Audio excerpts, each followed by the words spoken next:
Good morning বন্ধুরা, তোমরা সকলে কেমন আছো? সকলে খুব ভালো এবং সুস্থ রয়েছে। চলে এলাম আজকে আবারও একটা নতুন ব্লগ নিয়ে। তো আজকের ব্লগটাও একটু উল্টোপাল্টা ভাবে তোমাদের সঙ্গে শেয়ার করব।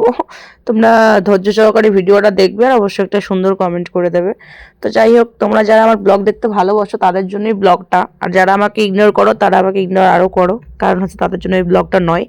তো একজন আমাকে স্ট্রাইক মেরেছে আমার ফেসবুক চ্যানেলে, আর তার মধ্যে হচ্ছে ফেসবুক আইডিটা থেকে কিছু কিছু ভিডিওতে রিপোর্ট মেরে মেরে ভিডিওগুলোকে উড়িয়ে দিয়েছে। আমার 2.4 মিলিয়ন একটা ভিউজওয়ালা ভিডিওকে উড়িয়েছে। বিভিন্ন ধরনের টর্চার চলছে গাইস আমার উপর, মানে আমি তাদেরকে কীভাবে প্রতিশোধ নেব আমি নিজেও জানি না। ভগবানের উপর ছেড়ে দিয়েছে, ভগবান যা খুশি তুমি তাই করো তাদের সাথে, কিন্তু তুমি সঠিক বিচার করো। তো যাই হোক, তোমাদের সঙ্গে শেয়ার করতে বসে পড়লাম। আমার কিছুদিন থেকে আমার 2.4 মিলিয়নের ভিডিওটা উড়ে যাওয়ার পর থেকে আমি কোনো রকমভাবে কোনো কিছু শেয়ার করতে পারছি না, কারণ মুড অফ হয়ে গেছে। দিনের দিন যেন একটা কেমন ডিপ্রেশনে চলে যাচ্ছি। নতুন বছর, নতুন সাল, শুধু ক্যালেন্ডারটাই চেঞ্জ হলো, আর কিছু আমার সাথে আর কিছু চেঞ্জ হলো না, এটাই বাস্তব কথা। যাই হোক, আরও বেশি করে আমাকে দুঃখ, কষ্ট, যন্ত্রণা, বিশ্বাসঘাতকতা, ভাঙচুর, মন ভাঙা, প্রাণ ভাঙা যা কিছু আছে তার মধ্যে কি বলে হিংসা, নিন্দা, পরিচর্যা, সমালোচনা যা খুশি বেশি করে আমার সাথে হোক 2026 সালে। আমি এটাই চাই। আমি তার জন্য প্রস্তুতি নিচ্ছি আর নতুন করে প্রিপারেশন নিচ্ছি, যাতে আমি সহ্য করতে পারি সমস্ত কিছু। তো তোমাদের ভালোবাসা ও ঠাকুরের আশীর্বাদে আমি সমস্ত কিছু সহ্য করার মতন ক্ষমতা আমার আছে, এইটুকু বলতে পারি। যেদিন বেশি রকম হয়ে যাবে সেদিন গণধুলাই পিটুনি মারবো, কোনো কথা নেই। তো কিছু শত্রুকে একদম খুঁটিয়ে খুঁটিয়ে পেটের ভিতর ঢুকে নাড়ি ভুড়ি পর্যন্ত আমার চিনা শেষ, আমার দেখা শেষ। তো তাদেরকে মুখ চিনে রেখেছি 2025-এ, পুরোপুরি উল্টে পাল্টে একদম হলুদ মেখে নিয়েছি। বেশি বাড়াবাড়ি করলে 2026-এ তাদেরকে শুধু গরম তেলে ছেড়ে দেবো, এইটাই আর কি, আর কিছু নয়। যাই হোক, চলো বেশি ফেসবুক থেকে পুরোপুরি বিদায় না নিতে পারলেও কিছুটা খানিকটা বিদায় নিয়ে শুরু করছি আজকে ইউটিউবের জন্য একটা নতুন ব্লগ। সকাল থেকে করতে পারিনি, ওই বিছানা এই বিছানা পুরো একাকার হয়ে আছে, গাইড একদম তোমরা দেখতেই পাচ্ছ। আমি এখন মেয়ের সোয়েটার ধুয়ে দেবো, তার কারণ রোদ উঠেছে। শুকাবে কি শুকাবে না সেটা জানি না, তবে চেষ্টা করবো শুকোনোর।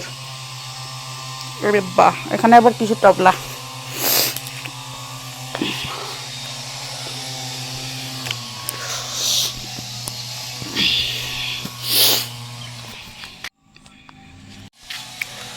মুখে রয়েছে এক গাদা পান, আমি পানখোর মানুষ, পান ছাড়া বাঁচি না। তাই হচ্ছে এখানে কি রয়েছে সেটা আমার পুরোপুরি বুঝা শেষ, আর আমি জানাও শেষ। তার মধ্যে একটা কথাই বলতে চাই, ভালোবাসা, সেটা বন্ধু বান্ধব, আত্মীয় স্বজন যে হোক না কেন, যার ক্ষেত্রে হোক না কেন, ভালোবাসা থাকলে সমান থাকা দরকার।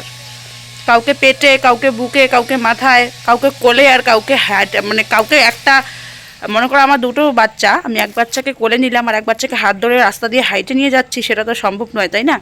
তো চলো, যেহেতু মানে দুটোই যেহেতু সমান, তো এরকম যদি আমি করি, কাউকে কোলে নেই, কাউকে যদি ফেলে দিই, তাহলে এটা কিন্তু অন্যরকম দেখায়। তো জাস্ট ইগনোর। আমি এতটা মন ভোলা মন গোলা নই যে কারো আলগা পিড়িতে আমার মন গলে যাবে।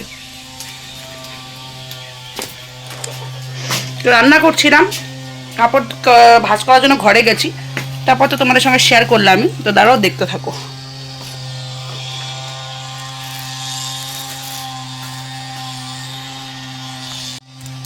ঠিক ভালোবাসাগুলো মানুষের এরকমভাবে ছুঁড়ে ফেলতে হয় নোংরা আবর্জনার মধ্যে।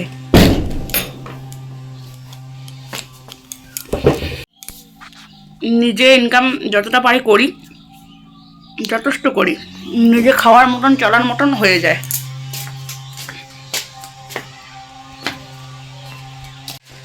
কারো জিনিস নেব না, কারো জিনিস খাবো না, এটা কখনোই নয়। খাবো, নেব, তবে সময় বুঝে। অল টাইম বা মানে একদম ইয়ের জন্য নয়, সময় বুঝে, সুযোগ বুঝে। এখন নয় আর সব সময় নয়। তো সময় বুঝে সবটা করা উচিত, অবস্থা দেখে ব্যবস্থা, বাংলা কথায়। তো চলো সোয়েটারটা ধুয়ে দিই, তারপর তোমার সাথে কথা হচ্ছে।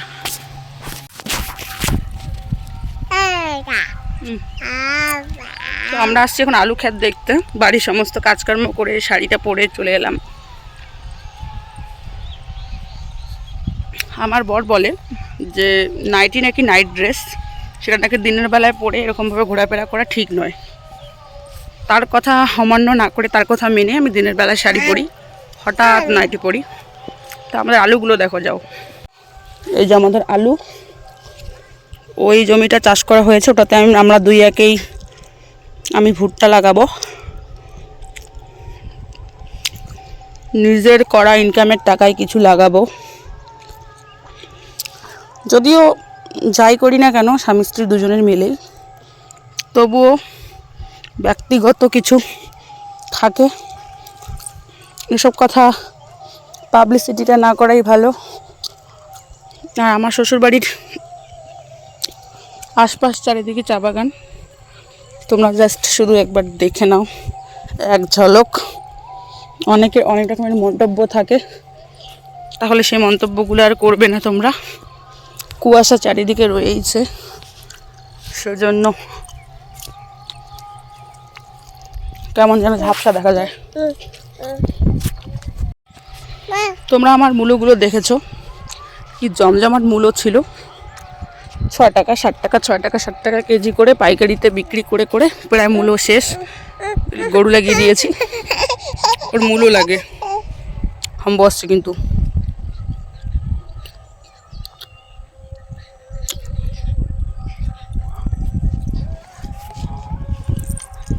এটাতে লাগানো হয়েছে পটলের লতা। পটল আর বেরিয়ে গেছে, বেশ ভালোই কয়েকদিন হলো।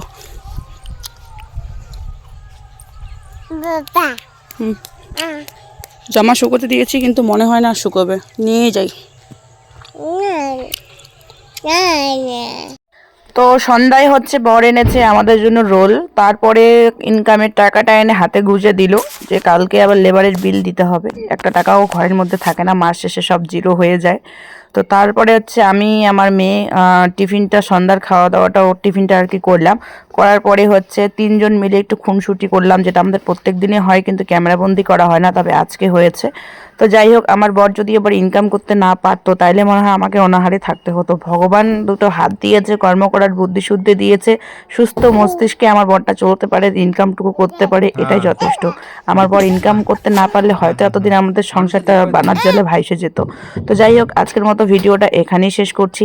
ভিডিওটা কেমন লাগলো অবশ্যই কমেন্ট করে জানাবে, আর ভালো লাগলে কিন্তু অবশ্যই লাইক, কমেন্ট, শেয়ার এবং সাবস্ক্রাইব করে দিয়ে আমার পাশে থাকবে।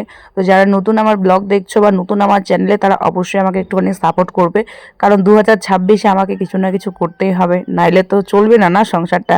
তো যাই হোক, অন্য কিছু তো আর করতে পারবো না, এসব করেই তো খেতে হবে, আর নাইলে আর কি ভিখারির মতন করে হাত পেতে ভিক্ষা করতে হবে এর কাছে ওর কাছে। তো যাই হোক বন্ধুরা, চলো টাটা, বাই বাই।